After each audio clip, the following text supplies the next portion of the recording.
Que as palavras de Pai Santo não seja dela, seja direto sua, Pai Santo, mas que sejam cumpridas nos nossos corações, ao pedimos e agradecemos em nome de Jesus. Glória a Deus. Salve a igreja, com a paz do Senhor, amém? Amém. E ainda se vier noites traiçoeiras, se a cruz pesada for, Cristo estará contigo, Ele sempre estará conosco, sempre. Eu vou deixar uma palavra no livro de Lucas, capítulo 8. Aleluia, estamos falando sobre fé, sobre compromisso. Não foi diferente na oportunidade do pastor Val, pastor Antônio.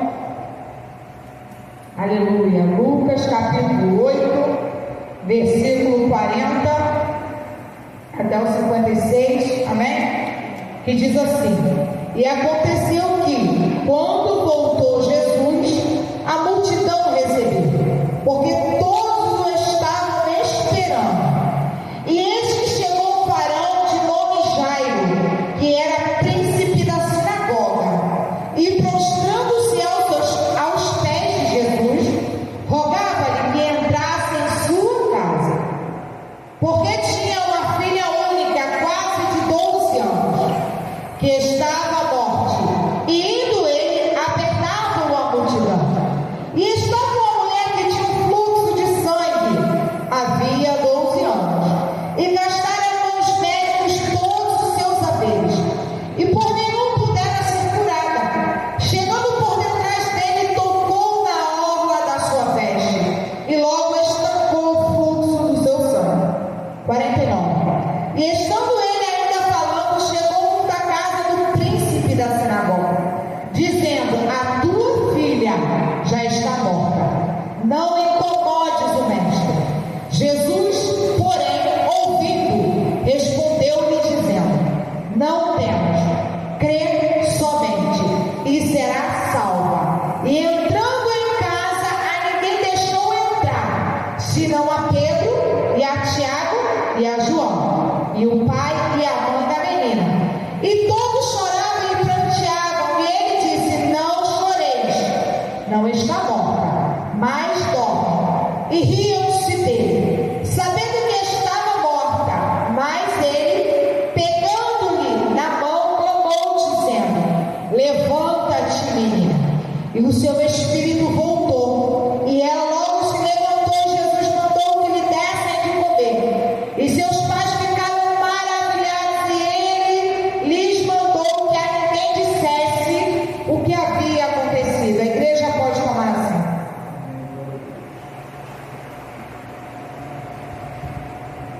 Eu confesso que por mim não era essa a palavra, mas nós não vivemos por nós vivemos pelo Espírito Santo de Deus. Eu vejo aqui um homem, um príncipe da sinagoga, um homem com status, um homem com dinheiro, um homem com conhecimento, um homem com estudo, um homem com sabedoria, um homem que tinha amizades até mesmo, aleluia, de pessoas que queriam aparecer, então se colocava muitas das vezes ao lado desse homem. Porque você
Mas Deus não trabalha com pessoas acomodadas.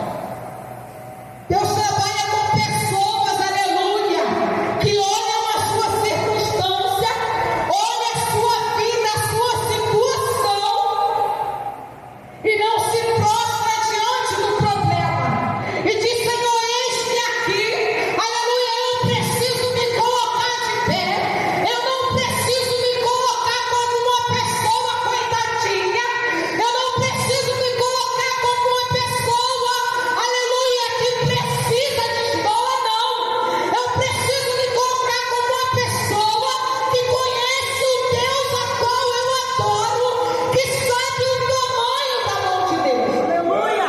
Porque eu abro a Bíblia e lá vai dizer que o Deus a qual nós servimos, ele mede o oceano com a palma da sua mão. Então esse Deus, ele não tem olhado para mim, para você esta noite. Esse Deus acaso, ele não tem resolvido várias questões aos quais aos olhos humanos, para mim, para você é impossível. Jairo, ele sabia a quem recorrer. Jairo também sabia que existiam pessoas que o cercavam pelo status que ele carregava.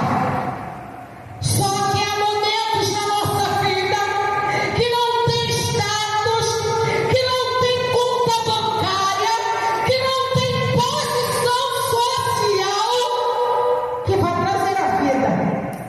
Glória a Deus. Jairo, ele sabia a quem recorrer. Quando você tem fome, você tem dinheiro, aleluia, você vai ao mercado. Se você não está a fim de fazer, você pede o almoço na tua casa. Agora, se você sabe que a vida, a saúde está precisando de um socorro, de algo sobrenatural, você tem que recorrer ao médico dos médicos. Jairo, ele entendeu isso. Jairo, ele rompeu a multidão, a qual a Bíblia vai dizer que um empurrava para cá, outro empurrava para lá. Mas Jairo, ele foi decidido, aleluia, a derrubar as barreiras para chegar diante do Mestre. Muitas das vezes nós colocamos barreira para nos prostrar diante do Senhor. Nós colocamos barreira para jejuar, para orar, aleluia, para ajudar o irmão, para orar por aquele que precisa. Aleluia. Sabe por quê? Porque estamos vivendo num mundo onde a própria Bíblia já relatava isso há anos e anos e anos, e milênios, que o amor de muitos esfriaria. Mas Jairo, ele vai diante do Mestre. Ele fala com o Mestre que a filha dele está moribunda, que a filha dele não estava bem. Eu acredito, conjecturando, que Jairo, quando saiu, aleluia, daquela casa, ele olhou para a sua filha e viu a sua filha morrendo. Mas ele sabia justamente a quem recorrer. Jairo, ele vai te encontro, porque eu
que sofria de um fluxo. E aquela mulher não ouve nas cercanias da cidade falar sobre Jesus. Mas quem falou sobre Jesus? Ela ouviu falar.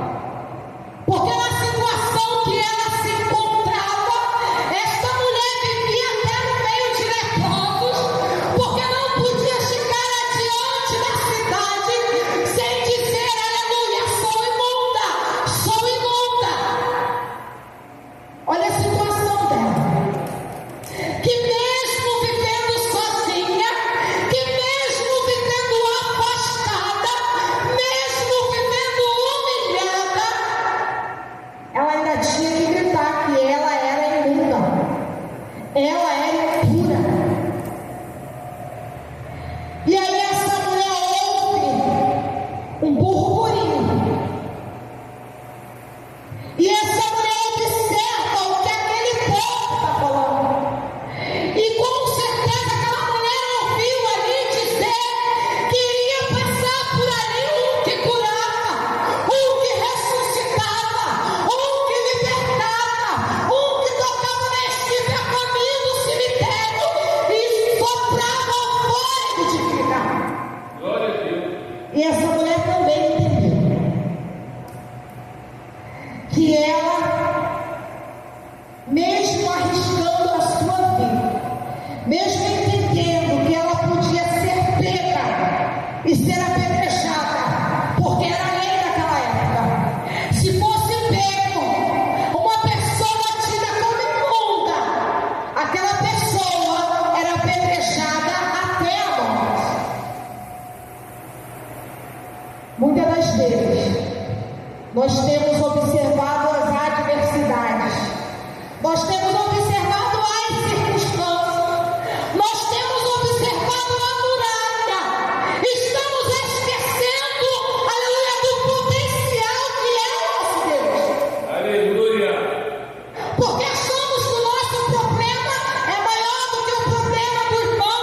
Não, o teu problema para você é grande, pode não ser para mim. O meu problema para mim é grande, pode não ser para você.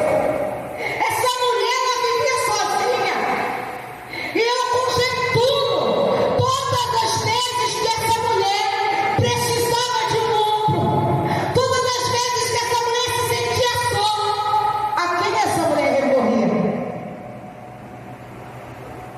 E aí eu lembro do centurião Cornélio, porque havia uma barreira aí entre os gentios. Foi necessário Deus intervir. E há situações que Deus ele vai intervir. Há situações que Deus ele vai derrubar a muralha.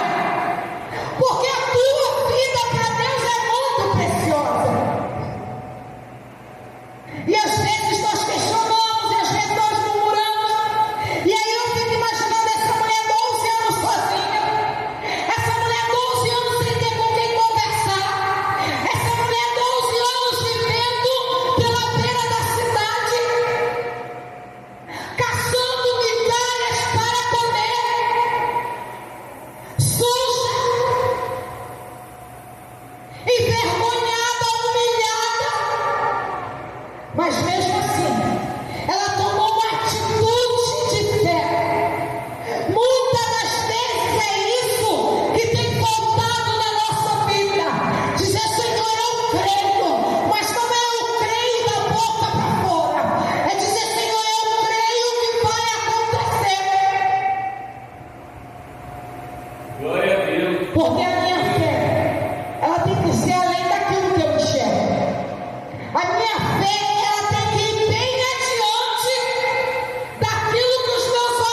E eu fico imaginando esta mulher tremendo e tremendo. Ela vai abaixada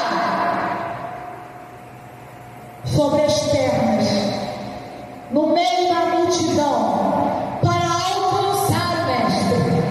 Ela não pensou que naquele momento ela podia escorregar e ser pisoteada pela multidão. Ela não pensou que ela podia ser descoberta ali, ser apedrejada, ser humilhada, ser escarnecida. Não!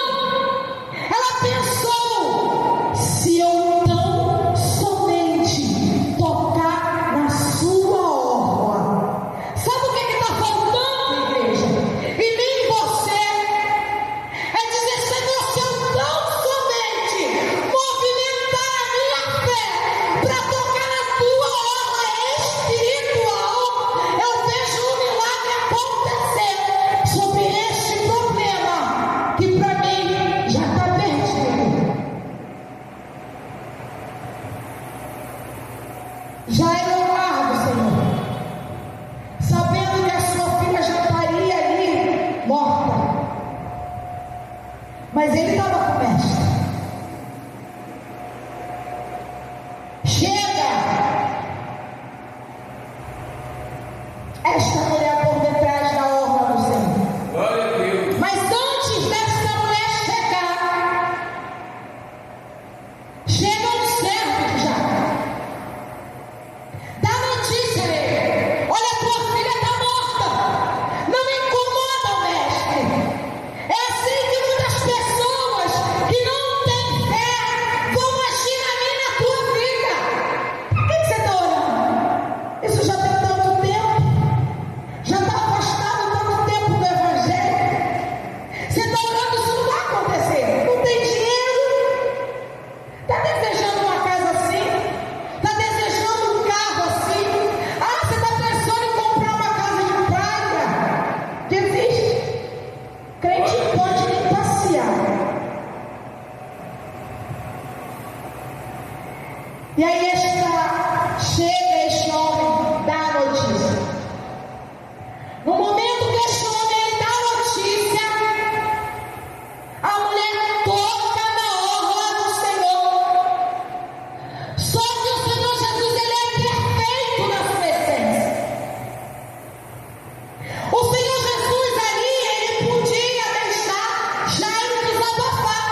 De tardinha despediu-se e foi.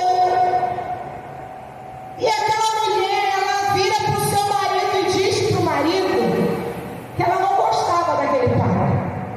O padre nos roubou. E o marido chama a atenção dela: não fale isso dele, ele é homem de Deus. E ela: ele nos roubou, está aqui, está faltando uma colher.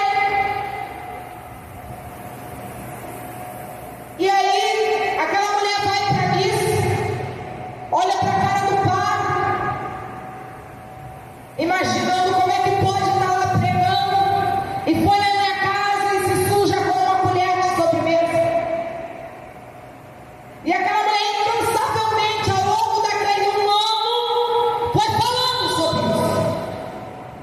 Até que chega no ano seguinte, eles chamam novamente o padre para almoçar, para lanchar e para orar. E ela, com a sua língua coçando, vira para o padre e fala assim: olha, tá aí as colheres, vê se o senhor não vai pegar novamente, para não ficar desfocada. Eu consegui achar uma para repor. Aí ele falou assim: minha irmã, se você realmente fosse uma verdadeira cristã, como você disse há um ano atrás, que todo dia você tirava o seu tempo para rezar, o seu tempo para orar e o seu tempo para ler a palavra do Senhor, você iria ver que a mulher está dentro da Bíblia. Sabe por quê? Que muitas das vezes nós não recebemos o operar de Deus na nossa vida, porque abrimos a nossa Bíblia dentro da casa do Senhor, estudamos a palavra dentro da casa do Senhor, e o Senhor diz que nós temos que nos alimentar. A palavra de Deus diz que meu povo perece por falta de conhecimento. Quantas pessoas estão dentro da igreja, dizem que conhecem a palavra e desviam o caminho Glória a Deus. para doutrinas falsas, Aleluia. para caminhos que não vão levá-la para o céu. Quantos? Terça-feira eu ouvi de uma que era, se dizia evangélica, está em outra denominação, e ela disse: eu era de lá. E eu disse para ela: conhecereis a verdade, ela vos libertará. Se verdadeiramente fores liberto, não se desviará do caminho. Você não foi liberto pela palavra. Não abra a tua boca para dizer isso. Mas eu creio no Deus que eu sirvo, que lá onde você está, o Senhor vai te chamar pelo nome, para você entender que Ele é Deus na minha vida. E Deus, Ele chama Pedro, Tiago e João, porque não é multidão que vai te levar para o céu, porque não é multidão que vai somar com você dentro do problema que você está passando. Deus, Ele seleciona pessoas para interceder e para orar pela tua vida, pela tua causa. Aleluia. E quando o Senhor Jesus ele chega sobre aquele ambiente, aquelas pessoas estavam chorando. Mas era um choro falso. Me prove, irmão, que é um choro falso. Prove. Porque no momento que o Senhor Jesus diz que aquela menina não está morta, cessa-se o choro.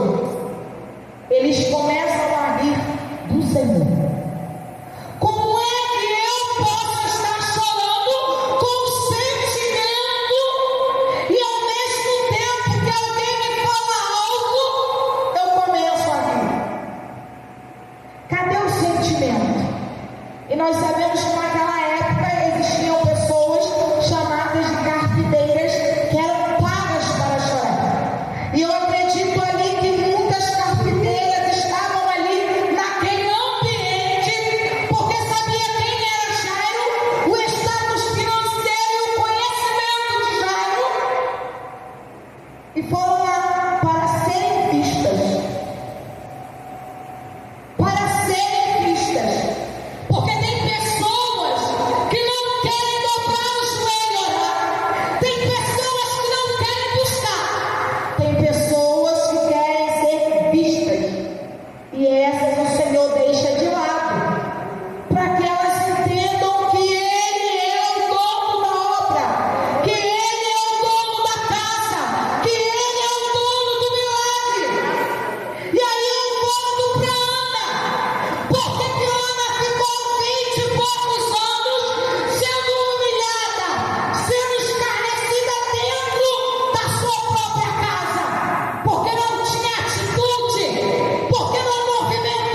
mas essa não é uma ação a qual eu acredito. E tem dia que ela se levanta cansada de toda a humilhação. Sabe que é assim que às vezes nós temos que nos colocar, cansados de ser humilhados por aqueles que um dia se diziam e não são, por aqueles que abrem a boca e dizem que são e não são, por aqueles que não têm compromisso. E temos percebido e dizer: Senhor, eis-me aqui, em meio à perseguição, em meio à luta, em meio ao deboche, eu vou te servir, eu vou te adorar, eu vou mostrar para todos aqueles que se levantam, aleluia, contra mim, que tu és sobre a minha vida, e essas pessoas ainda vão me procurar, Senhor. Eu creio assim, para que eu venha interceder diante de ti.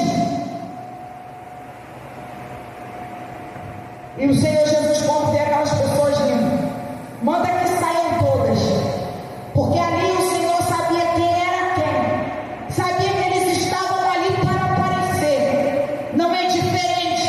É por isso que muitas das vezes, quando eu ouço alguém dizer assim: ah, mas na igreja tem gente assim, assim, assim, eu falo: joio no meio do trigo, quem tira é Jesus. Ah, mas assim, assim, assim, lobo pede cordeiro, quem tira é o Senhor Jesus. Sabe por quê, igreja? Porque perfeito, quando formos para a glória, diante do Pai, dizer que Ele é santo, santo, santo, santo. Enquanto estivermos aqui na terra, somos seres imperfeitos, somos seres que vamos errar, vamos pecar diante dEle. E mesmo assim, Ele tem estendido a sua mão de misericórdia e nos perdoado. E o Senhor adentra aquelas portas com Pedro, Tiago e João, o pai e a mãe daquela menina. Se depara para um cenário de morte, mas ele ali leva a vida. Talita cumi, que diz: menina, te digo, levanta-te. Aí eu fico olhando, o tempo de alegria sobre aquela casa agora é angústia, 12 anos de alegria, agora chega a morte. O tempo de humilhação sobre aquela vida daquela mulher, 12 anos sozinha, sendo humilhada, escarnecida, agora é alegria. Eu posso contemplar aquela mulher voltando para a sua casa, para a sua essência, chorando no ombro daqueles que a amam, dizendo: quanta saudade eu senti. Sabe por quê? Porque o Senhor, Ele vai selecionar pessoas, não importa que seja uma, seja duas, seja três, Pedro, Tiago, João, não importa, mas são sinceros, porque nem sempre a multidão tem a essência do Espírito Santo, nem sempre a multidão, o Senhor, vai operar. Glória a Deus. Eu fico imaginando e conjecturando a cara daquelas pessoas que debocharam do Senhor. E eu trago para a nossa vida a cara daqueles que disseram: não vai ser nada, não vai conseguir, não vai chegar a lugar nenhum, nem vai viver até 30 anos. E Deus diz que vai, porque eu tenho um projeto, porque eu tenho um plano, porque os meus planos sobre a vida dela, sobre a vida dele, não poderão ser frustrados. E assim eu agradeço a oportunidade.